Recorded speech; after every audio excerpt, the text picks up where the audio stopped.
हिमालय की शांत वादियों के बीच एक ऐसा राज छिपा है जिसने हजारों सालों से समय की हर मार को झेला है। एक ऐसा विशाल और रहस्यमयी दुर्ग जिसने महमूद गजनी के खौफनाक हमले देखे, मुगलों का दौर देखा और तो और कुदरत का सबसे भयंकर कहर भी सहा, लेकिन वो आज भी सीना ताने खड़ा है। आज के इस गहरे विश्लेषण में हम इसी कांगड़ा किले के रहस्यों से पर्दा उठाएंगे। ये कोई आम पुरानी इमारत नहीं है, ये एक ऐसा किला है जिसे जीतना हर बड़े साम्राज्य का सबसे बड़ा सपना था। तो चलिए बिना किसी देरी के इस किले के इतिहास और वास्तुकला को डिकोड करते हैं। इसके बारे में एक बड़ी मशहूर बात कही जाती है। ये महज पत्थरों का ढांचा नहीं है, बल्कि 3,500 साल पुराने इतिहास की एक जीती जागती कहानी है। 3,500 साल! जरा इस नंबर पे गौर कीजिए। ये किला एक तरह से रहस्यों का पिटारा है। इसने इतने युद्ध देखे हैं, इतने राजाओं को मिट्टी में मिलते देखा है कि गिनना मुश्किल है। लेकिन सबसे बड़ा सवाल जो दिमाग में आता है वो ये कि आखिर ये किला सदियों तक अजेय कैसे रहा? आधी दुनिया को जीतने वाली सेनाएं भी इसके आगे घुटने क्यों टेक देती थीं? इसका जवाब इसके भूगोल में छिपा है। तो चलिए इसे थोड़ा करीब से समझते हैं। इस किले की असली ताकत इसके भूगोल में थी। बाणगंगा और पातालगंगा नदियां ठीक जहां ये दोनों मिलती हैं, उसी संगम पर समुद्र तल से 350 फीट की खड़ी ऊंचाई पर यह किला मौजूद है। 350 फीट! और इसके चारों तरफ क्या है? बेहद गहरी खाइयां। किसी भी दुश्मन के लिए पहले उन खाइयों को पार करना और फिर 350 फीट की वो बिल्कुल सीधी चढ़ाई चढ़ना, यह तो लगभग नामुमकिन था। कुदरत और इंसानी दिमाग का ये ऐसा बेजोड़ गठजोड़ था जिसने इसे हिमालय का सबसे सुरक्षित रक्षक बना दिया। अब एक नज़र इसके लंबे सफर पर डालते हैं। इसकी शुरुआत होती है लगभग 1500 ईसा पूर्व से कटोच राजवंश के साथ। मान्यता है कि राजा सुशर्मा चंद्र ने महाभारत युद्ध के ठीक बाद इसकी नींव रखी थी। फिर आता है साल 1009, जब महमूद गजनी ने इस पर अपना क्रूर घेरा डाला। सदियों बाद 1620 में आखिरकार जहांगीर इसे कब्जे में लेने में कामयाब रहा और फिर 19वीं सदी आते आते सिखों और उसके बाद अंग्रेजों ने इस पर राज किया। 3,500 साल का ये सफर सच में रोंगटे खड़े कर देता है। लेकिन सोचने वाली बात यह है कि हर किसी को बस यही किला क्यों चाहिए था? इसका सीधा सा जवाब एक बड़े ही दिलचस्प विरोधाभास में छिपा है। एक तरफ थी इसकी आध्यात्मिक ताकत और दूसरी तरफ अकल्पनीय दौलत। जी हां, एक ओर तो ये पूरे हिमालयी क्षेत्र की शक्ति और आस्था का बहुत बड़ा केंद्र था, लेकिन दूसरी ओर इसके तहखानों में सोना, चांदी और हीरे जवाहरात का ऐसा खजाना दबा था जिसकी चमक दुनिया भर के लुटेरों को चुंबक की तरह अपनी तरफ खींचती थी। इतिहास बताता है कि महमूद गजनी के हाथ यहाँ जो खजाना लगा वो इंसानी सोच से भी परे था, और सच कहूं तो यही अथाह संपत्ति इस किले के लिए सबसे बड़ा श्राप बन गई। खैर, जब खजाना इतना बड़ा हो तो उसे बचाने के लिए सुरक्षा भी वैसी ही होनी चाहिए, है ना? इसे एक अभेद्य तिजोरी के नजरिए से देखते हैं। किसी भी हमलावर को अगर खजाने तक पहुंचना है तो उसे सबसे पहले इन विशाल दरवाजों को तोड़ना होगा।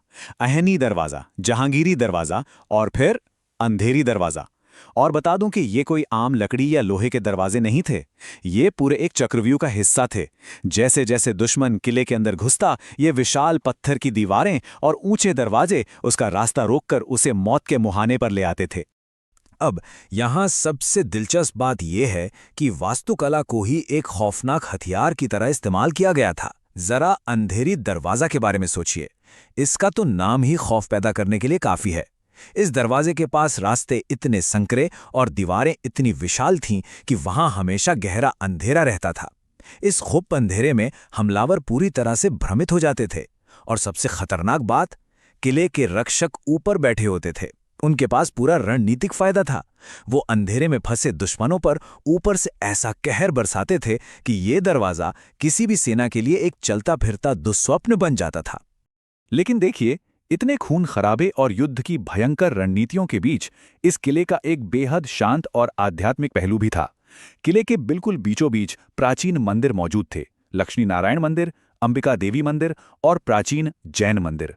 इन पत्थरों पर उकेरी गई बारीक नक्काशी आज भी देखने वालों को हैरान कर देती है। युद्ध पर जाने से पहले राजा यहीं अपनी जीत की मन्नतें मांगते थे।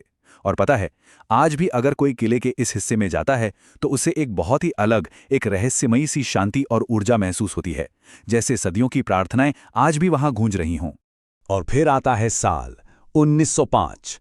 हजारों सालों तक दुनिया की सबसे क्रूर सेनाएं, सबसे बड़े साम्राज्य और उनके सबसे घातक हथियार मिलकर भी इस किले को मिटा नहीं सके थे। लेकिन जो काम इंसान नहीं कर पाया, वो काम प्रकृति ने कर दिया। 1905 में हिमाचल प्रदेश में एक ऐसा भयानक भूकंप आया जिसने सब कुछ बदल कर रख दिया। इस एक प्राकृतिक आपदा ने कांगड़ा किले का वो हश्र किया जो हजारों सालों के खौफनाक युद्ध भी नहीं कर पाए थे। किले के कई हिस्से ताश के पत्तों की तरह ढह गए। वो विशाल दीवारें जो कभी अजेय थी, वो शानदार महल सब खंडर में तब्दील हो गए। इस भारी तबाही के बाद अंग्रेजों ने भी इसका इस्तेमाल लगभग बंद ही कर दिया। आज ये किला भारतीय पुरातत्व सर्वेक्षण यानी ASI की देखरेख में है। अब ये कोई सैन्य ठिकाना नहीं, बल्कि एक शांत ऐतिहासिक स्मारक है, जिसकी टूटी दीवारें आज भी अपने गौरवशाली अतीत की गवाही दे रही हैं। लेकिन रुकिए, क्या ये कहानी यहीं खत्म हो जाती है? बिल्कुल नहीं। हम सब जानते हैं कि खंडहरों के नीचे हमेशा कुछ न कुछ अनसुलझा रही जाता है। स्थानीय लोक कथाओं की माने तो इन टूटे हुए पत्थरों के नीचे आज भी गुप्त सुरंगों का एक पूरा जाल बिछा हुआ है। कहा जाता है कि युद्ध के समय राजाओं को सुरक्षित बाहर निकालने के लिए इनका इस्तेमाल होता था। और इससे भी ज्यादा हैरान करने वाली बात बताऊं, लोग दावा करते हैं कि रात के अंधेरे में इन खंडहरों से आज भी अजीबोगरीब आवाजें और फुसफुसाहटें सुनाई देती हैं। भले ही इसका कोई पक्का सबूत ना हो, लेकिन ये किंवदंतियां इस किले के रहस्य को और भी गहरा कर देती हैं। 3500 साल पुराना एक ऐसा रहस्य जो आज भी पहाड़ों के बीच खामोशी से खड़ा है। कांगड़ा किला सच में महज ईंट पत्थरों का ढांचा नहीं है।